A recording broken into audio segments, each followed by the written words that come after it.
رہے قادری آستانہ سلامت رہے۔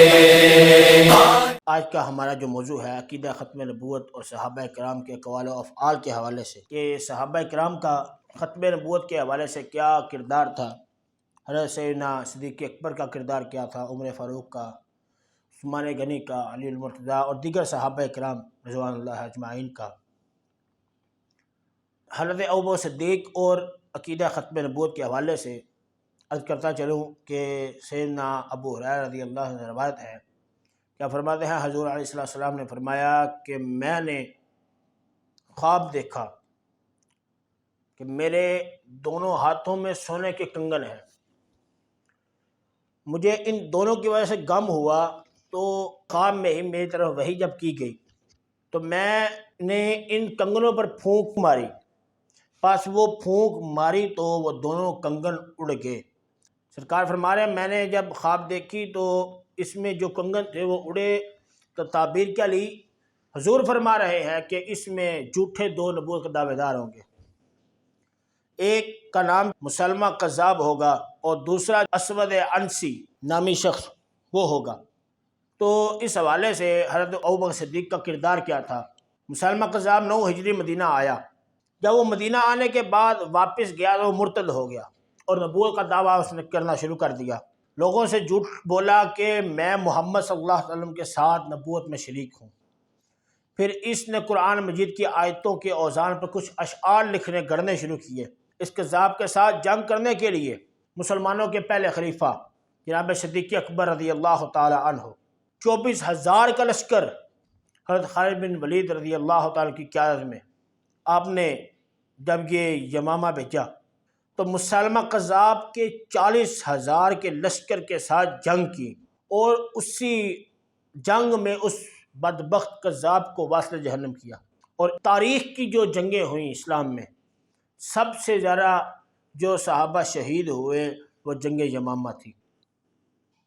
اور جنگ یمامہ کے اندر 20,000 جو مسلمہ کذاب کے لشکری لوگ تھے انہیں مار دیا، اور اللہ کے فضل سے مسلمانوں کو رب تعالیٰ نے فتح عطا فرما دی۔ اور قصص الکبریٰ کے اندر یہ روایت موجود ہے کہ سرکار صلی اللہ علیہ وسلم نے ارشاد فرمایا، حضور علیہ السلام کے دور مبارک میں دوسرا نبوت کا دعوے دار اسود عنسی شخص تھا جس نے یمن میں نبوت کا دعویٰ کیا۔ رسول علیہ السلام نے لوگوں کو اس کے شر سے بچنے کے لیے صحابہ کرام سے فرمایا کہ اسے نیست و نابود کر دو، چونکہ ایک صحابی حضرت فیروز نے صنعاء میں اس کے محل میں داخل ہو کر اس بدبخت کو قتل کر دیا۔ جب یہ قتل ہو گیا تو حضور علیہ السلام نے صحابہ سے فرمایا آج اسود عنسی مارا گیا، جسے ایک مبارک شخص فیروز نے قتل کیا۔ پھر فرمایا فاز فیروز، فیروز کامیاب ہو گیا ہے۔ اور شفا شریف اور احیاء العلوم کے اندر دیگر کتب میں یہ روایت ملتی ہے، حضرت عمر رضی اللہ تعالیٰ عنہ نے بعد وفات حضرت سیدنا کائنات افضل الصلاۃ التحیات کو ندا کی اور عرض کیا کہ یا رسول اللہ، میرے ماں باپ آپ پہ قربان۔ حضور کی فضیلت اللہ کی بارگاہ میں اس حد کو پہنچی کہ حضور علیہ السلام تمام نبیوں کے بعد بھیجا، اور ان سب سے پہلے ذکر آپ کا فرمایا۔ حضرت عثمان غنی کا کردار ختم نبوت کے حوالے سے جو تھا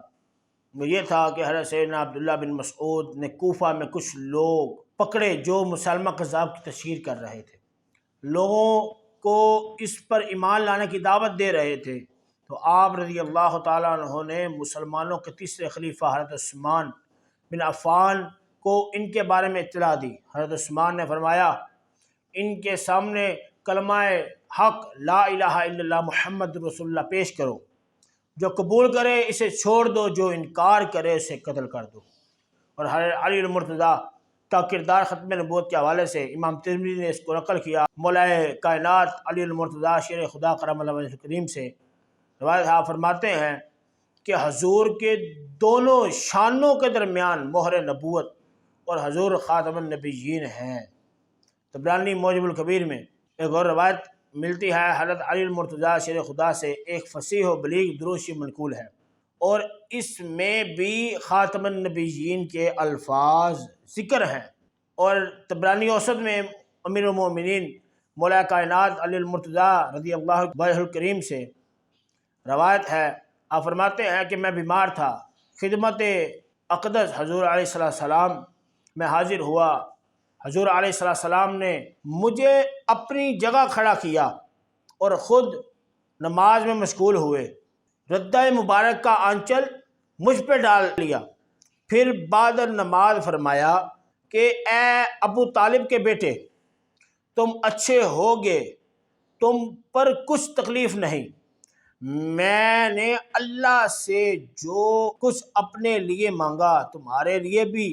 اس طرح کا سوال کیا۔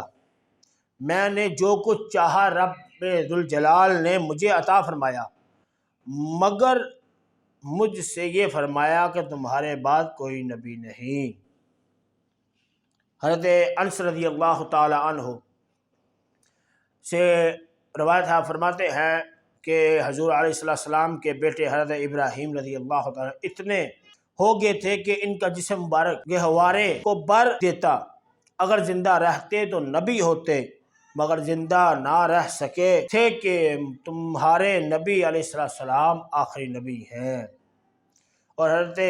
ثمامہ رضی اللہ تعالی عنہ مسلمہ کذاب سے اس قدر نفرت کرتے،